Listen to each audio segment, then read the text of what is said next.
আসসালামু আলাইকুম সবাইকে। আজকে আপনাদের সাথে আমি একটা বিষয় নিয়ে আলোচনা করব।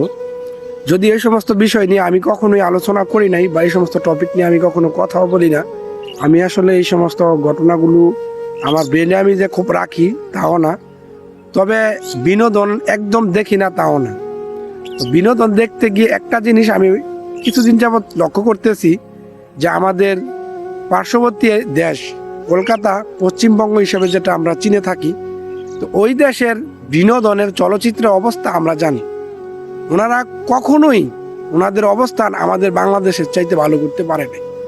তবে 2010 সাল থেকে 15-16 সাল পর্যন্ত ওনাদের চলচ্চিত্রের অবস্থান মোটামুটি ভালো ছিল। শুরুর দিক দিয়ে ওনারা রিমেক করে যেত, কপি করে যেত, সে যেটা কলকাতার মানে 100 থেকে প্রায় 75% সিনেমায় সবসময় তারা এটাই করে থাকে। আমি যতদিন দেখেছি প্রত্যেকটা মুভিতে এরা ম্যাক্সিমাম এগুলোই করে থাকে, কপি করে থাকে। হয়তো বাংলাদেশ, নয়তো ইন্ডিয়া, নয়তো অন্যান্য কোনো দেশের কোনো একটা মুভি তারা কপি করে সেটাকে রিমেক হিসাবে তারা চালিয়ে দিচ্ছে। যে কারণে আমার দেখা এখনো পর্যন্ত প্রসেনজিৎ ছাড়া এবং মিঠুন ছাড়া, যিশু ছাড়া ওই দেশে খুব ভালো অভিনেতা, দক্ষ অভিনেতা হয়েছে কখনো আমার চোখে সেটা পড়েনি। আগেরকার জামানায় হয়তো আরো ভালো কিছু অভিনেতা ছিল।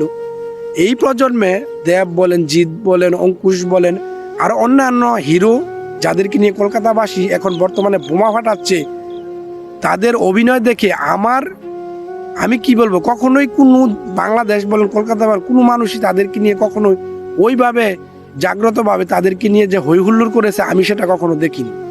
তাদেরকে নিয়ে কিছু সময় কথা বলেছে, তাদের গান, ডান্স ইত্যাদি অন্যান্য বিষয় নিয়ে, তাদের অভিনয় নিয়ে যে কখনো তারা ওইভাবে উপলব্ধি করেছে এবং তাদেরকে নিয়ে অনেক মাতামাতি করেছে, আমি সেই জিনিসটা কখনোই লক্ষ্য করিনি। যেটা আমাদের বাংলাদেশে রয়েছে, আমাদের বাংলাদেশে সালমান শাহ থেকে শুরু করে রাজ্জাক, এরপর আরব বর্তমান প্রজন্মের শাকিব খান, কি বলবো, আমি শাকিব খানকে হয়তো ওইভাবে পছন্দ করতাম না একটা সময়, বর্তমানে অনেক পছন্দ করতেছি। কেন?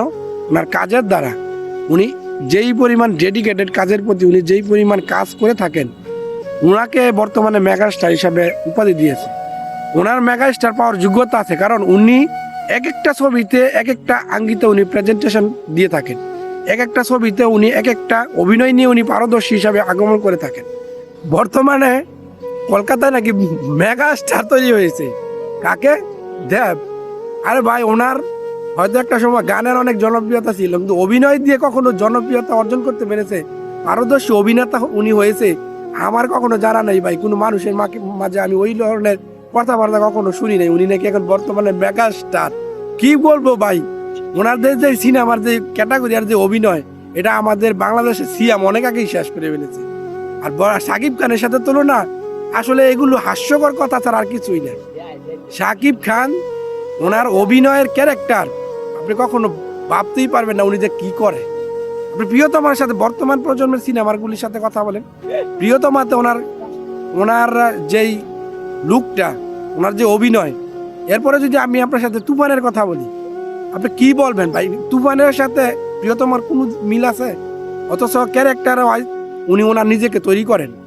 এরপর আপনি বরবাদের কথা বলবেন, কি বলবো ভাই, বর্তমান প্রজন্মের কলকাতা, বাংলাদেশ বলেন, বরবাদের মতো সিনেমা হয় না। যে লুক, যে অ্যারেঞ্জমেন্ট আর যে অভিনয়, আসলে কলকাতার মানুষ কি খায় আর কি খেয়ে তাদের মানে বুদ্ধি অনেক বেড়েছে, আমি আসলে সেটা জানি না। ওনারা নাকি কলকাতার দেবকে মেগা স্টার বলে। ভাই উনি তো, আমি তো ওনাকে সুপার স্টার বলে উপাধি দিব না। উনি কোন দিক থেকে সুপার স্টার?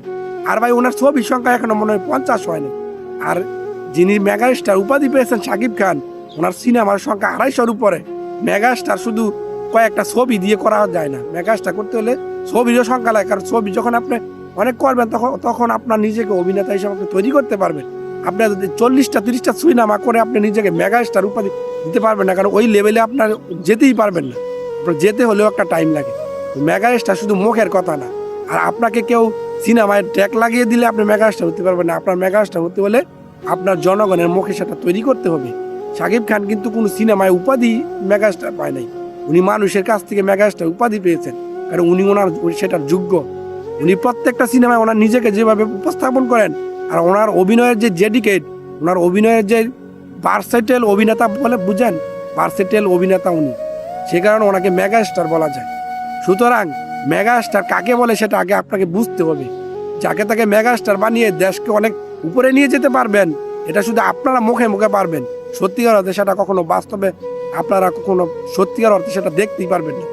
আপনাদের দেশে মেগা স্টার দূরের কথা, আপনাদের দেশে ভালো কোনো অভিনেতাই এখনো পর্যন্ত তৈরি হয় নাই। আগের প্রজন্মের প্রসেনজিৎ যে ছাড়া ওনাদের পরবর্তী প্রজন্মে কোনো ভালো অভিনেতাই কলকাতায় তৈরি হয় নাই। আর ওনাদের ম্যাক্সিমাম অভিনয় থাকে কপি, যে কারণে তারা নিজেদেরকে অভিনেতা হিসেবে তৈরি করার সুযোগটাও তারা ঠিকমতো পায় না। সুতরাং মেগা স্টার যাকে তাকে বানিয়ে দিয়েন না, তাহলে নিজের দেশকে একসময় আপনারা ছোট করবেন।